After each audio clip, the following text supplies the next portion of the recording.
Aujourd'hui, l'œuf cocotte.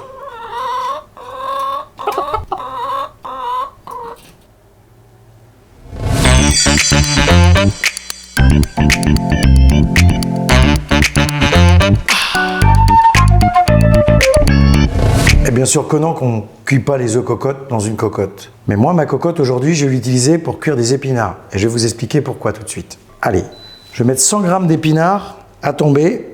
On appelle ça tomber parce que 100 g, c'est un gros volume. Mais quand ils sont cuits, il n'y a pratiquement plus rien. Donc là, c'est à peu près une recette. 100 g, c'est pour 2 œufs cocottes. Je mets un petit peu d'huile dans le fond de ma cocotte. Vraiment un petit peu. Là, j'ai pris de la jeune pousse d'épinards. C'est pour ça qu'on aperçoit encore les petites tiges. On peut les laisser pour les pousses. Ça ne dérange pas. Au contraire, ça met un petit peu de croquant. Voilà. Vous voyez, ça crépite un peu. Hop. Je vais mettre une toute petite pincée de sel. Ne salez pas trop. C'est pas parce que c'est volumineux qu'il faut mettre beaucoup de sel. C'est vraiment insignifiant. Sinon, vous allez avoir un produit trop salé. Une toute petite pincée. Je couvre et je coupe. Là, ça va cuire tout seul. En 1 minute, mes épinards sont cuits. À peine 1 minute. Vous voyez, déjà, il commence à baisser le volume. Voilà, regardez. J'ai coupé le feu. Hop, je laisse dedans.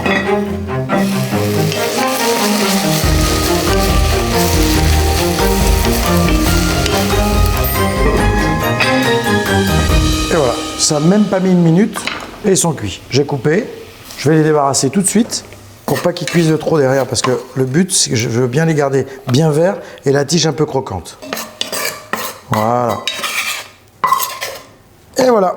Donc la petite astuce pour les épinards, c'est que je vais tapisser mon ramequin d'épinards. Ça va permettre à l'œuf cocotte de ne pas coller dans le fond de mon ramequin. Et c'est beaucoup plus agréable, parce que souvent, l'œuf cocotte, quand on le cuit dans un ramequin, ça accroche sur le ramequin et on a du mal à récupérer l'œuf. Là, vous n'aurez pas de mal du tout parce que l'épinard va faire comme une belle petite couche. Il va tapisser tout mon ramequin. Alors là, j'ai bien tapissé mon ramequin de pousses d'épinards. Vous voyez, on peut l'apercevoir. Ben maintenant, je vais faire comme tout œuf cocotte classique. On va y déposer un œuf. On fait attention de ne pas casser le jaune. Moi, je vais y mettre, parce que c'est un petit œuf cocotte gourmand. Gourmand parce qu'on va y ajouter un petit peu de matière. L'œuf cocotte, on peut lui mettre soit rien, un œuf, de la crème, du sel, du poivre, mais on peut aussi y ajouter tout ce qu'on a envie. Là, je vais mettre une petite tranche de jambon. Je vais y ajouter 2 ou 3 petits morceaux de chorizo pour donner un petit peu de piquant. Voilà. Je vais mettre un petit peu de sel, un tout petit peu de poivre.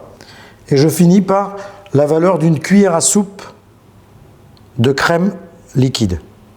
Voilà, juste un tout petit peu pour donner le petit côté crémeux qui va cuire avec le blanc. Je ne couvre pas mon jaune.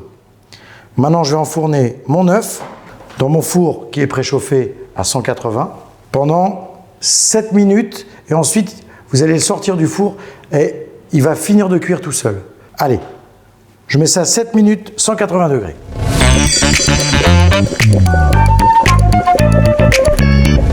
Allez, au bout de 7 minutes, voilà, je le sors. Il peut manquer un tout petit peu de cuisson. Laissez-le dans le bol, ça va se terminer tout seul. C'est à votre convenance. Si vous préférez que l'œuf soit un peu plus cuit, laissez-le 1 minute de plus.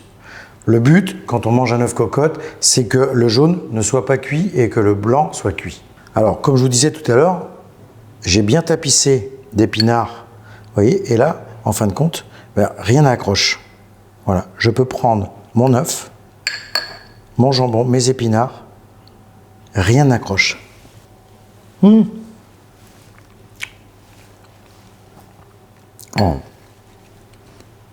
Ce petit morceau de chorizo là, me donne un petit peu de remontant.